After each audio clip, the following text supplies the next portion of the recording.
Late last night, Israeli special ops raided a building inside southern Gaza, successfully rescuing 2 hostages held by Hamas. According to the IDF, 70-year-old Louis Har, seen here being reunited with family in an Israeli hospital, and 60-year-old Fernando Marmon are both now home after spending 128 days in captivity after they were kidnapped by Hamas on October 7th. There is footage now from the body camera of one of the IDF commandos after they successfully reached the 2 men and were on their way to a helicopter, making their escape from Gaza.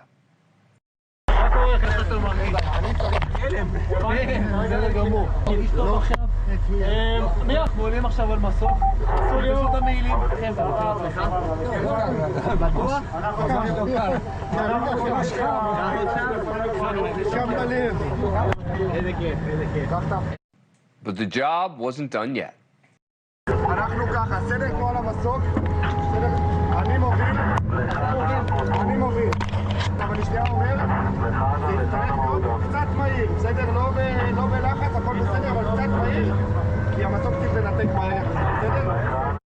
Just a few hours later, the IDF said this after the mission was complete. Early this morning, at 1:49 a.m., Israeli commandos carried out a hostage rescue mission deep inside Rafah in Gaza. They were intentionally held in the middle of a civilian neighborhood inside a civilian building to try and prevent us from rescuing them. But we did. This is footage of the actual rescue operation, which was a joint effort by the IDF, Israeli Air Force, Israeli police. Now, you would think that the successful rescue of 2 hostages taken from their homes would provide cause for at least a rare moment of temporary celebration during a war that has seen too much bloodshed. But of course, most in the left-leaning media are running with a different storyline. Israel just succeeded in rescuing 2 kidnapped hostages from Gaza, but officials there say IDF forces killed dozens of refugees in the process. U.S. officials see it as incredibly important to continue working on the hostage rescue operations, but again, seeing a lot of concerns and worry about the civilian death toll that is continuing to mount in Gaza. Now, according to the IDF, 3 Hamas terrorists who were holding the hostages captive were killed during the operation. As far as whether other Palestinian civilians were killed, we don't know the numbers for certain. It is clear there were some. But whose fault is that if Hamas is hiding the hostages in civilian areas? The other option is for Israel to give up on trying to rescue hostages, because this is what Hamas does. They hide them in civilian areas. They'll keep doing it, by the way.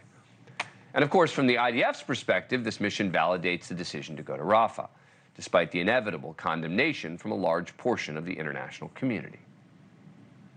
This rescue mission underscores the importance of our ground operation in Gaza, including Rafah, when conditions allow. 134 men, women, children, and elderly are still being held hostage in Gaza. Joining us now, Robert Sherman, NewsNation's foreign correspondent, who's reporting on the story from Tel Aviv. Robert, thanks for joining us. Appreciate it. All right, so what do we know about how Israel was able to pull this off, how they got the intel that they were there, et cetera? Yeah, Dan, there's no 2 ways about it that this is one of the most significant moments in the war as you stand here on the ground in Israel. And this was really an operation the Israelis knew that they had to get right. They knew the location of those hostages for weeks. The Shin Bet putting every piece of intelligence together that they had. They've been drilling, they've been training, going through simulations, even decided not to go through with the operation multiple times because all the factors weren't in place there. But then troops made that decision to enter early this morning. It took them about a minute to get to the 2nd floor apartment complex there, and they actually had to grab hold of those hostages and act as human shields to protect them. Getting in was one part of it, but getting out was a whole different ball game, as pretty much everyone in Hamas in the area knew that the IDF was there, so they had to use airstrikes in order to secure the area and then get those hostages out. I mean, this is a huge deal on the ground here. Everywhere you go, people are walking around with the Bring Them Home Now T-shirts. There are hostage posters everywhere. It's a highly significant moment, and one the Israelis knew that they needed to get perfectly. And Robert, do the Israelis believe that there are other hostages in Rafah? They do. They do. I mean, they effectively believe that the entire operations of Hamas are in Rafah. As you pointed out, Dan, Hamas has been doing all this very tactfully with the way that they have been keeping hostages. They've been moving hostages secretly because that is their number one asset right now, are those hostages, with many of them being inside of Rafah, inside of those tunnels. So that's why the IDF says that there's no two ways about it. They are going to proceed with that operation there. All right, Robert Sherman, thanks very much for joining us. Really appreciate it. Thank you for watching. Go to NewsNationNow.com to find NewsNation on your cable provider. And don't forget to click the red subscribe button below to get more of NewsNation's fact-driven, unbiased coverage.